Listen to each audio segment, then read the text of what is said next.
ৰূপজ্যোতি কুৰ্মীয়ে যি ব্যৱহাৰ কৰিছে বা তেওঁ মাইকলৈকে আন এজন সদস্যৰ মাইকলৈকে খেদি গৈছে, এই বিষয়টো ভাৰতীয় জনতা পাৰ্টিৰ যিটো সংস্কৃতি, সেই সংস্কৃতিৰ লগত খাপ নাখায়। সেইকাৰণে ৰাতিপুৱা আমাৰ ৰাজ্যিক সভাপতিৰ লগত যোৱাকালিও মই আলোচনা কৰিছিলোঁ আৰু ৰাজ্যিক সভাপতিয়ে ইতিমধ্যে ৰূপজ্যোতি কুৰ্মীক অসমৰ ৰাইজৰ ওচৰত ক্ষমা খুজিবলৈ নিৰ্দেশ দি পত্ৰ এখন প্ৰেৰণ কৰিছে। এইটো হ'ল ৰূপজ্যোতি কুৰ্মীৰ বিষয়।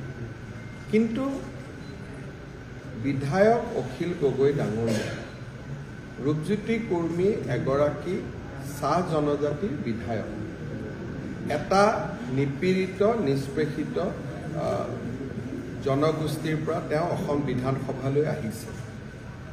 এজন বিধায়কে ভাষণ দি থাকোঁতে, মন্ত্ৰীয়ে ভাষণ দি থাকোঁতে বিধায়কসকলে কেতিয়াবা মাজত ৰখাব যত্ন কৰে।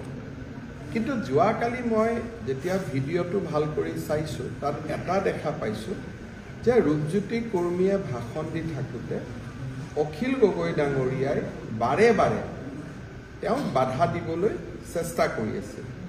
আৰু কেতিয়াবা মই ভাষণ দি থাকোঁতে অখিল গগৈ ডাঙৰীয়াই এনেকুৱা ধৰণৰে ঘটনা কৰে। মোৰ অলপ 25 বছৰ বিধানসভাত হৈ গ'ল কাৰণে ধেমালি ধুমলা কৰি কথাখিনি মই ডাইভাৰ্ট কৰোঁ, কিন্তু মনটো সিমানে সেই সময়ত বেয়া লাগে। আৰু আমাৰ বিধানসভাত আগতে এনেকুৱা ধৰণৰ ব্যৱহাৰ কৰা পৰম্পৰাই নাছিল। কোনোবাই ভাষণ দিলে ভাষণটো শুনা যায়, কিন্তু কালি যদি আপোনালোকে শুনে, ৰূপজ্যোতি কুৰ্মীয়ে ভাষণ দি আছে, অখিল গগৈ কোনোবা এটা ৰাস্তাৰ কথা উল্লেখ কৰি আছে। ৰাস্তাৰ কথাটো আপুনি PWD মন্ত্ৰীক কওক, ৰূপজ্যোতি কুৰ্মীকটো কৈ থাকিবলগীয়া কথা নাই। গতিকে ৰূপজ্যোতি কুৰ্মীৰ ব্যৱহাৰখিনিক লৈ আমি দুখিত। কিন্তু অখিল গগৈ ডাঙৰীয়া চাহ জনগোষ্ঠীৰ নিপীড়িত নিষ্পেষিত সমাজ এজনৰ যুৱকে ভাষণ দিবলৈ অলপ সময় সুযোগ পাইছে, তাতে তেওঁ বাধা দিবৰ কাৰণে চেষ্টা কৰাটো যথেষ্ট উচিত নাছিল।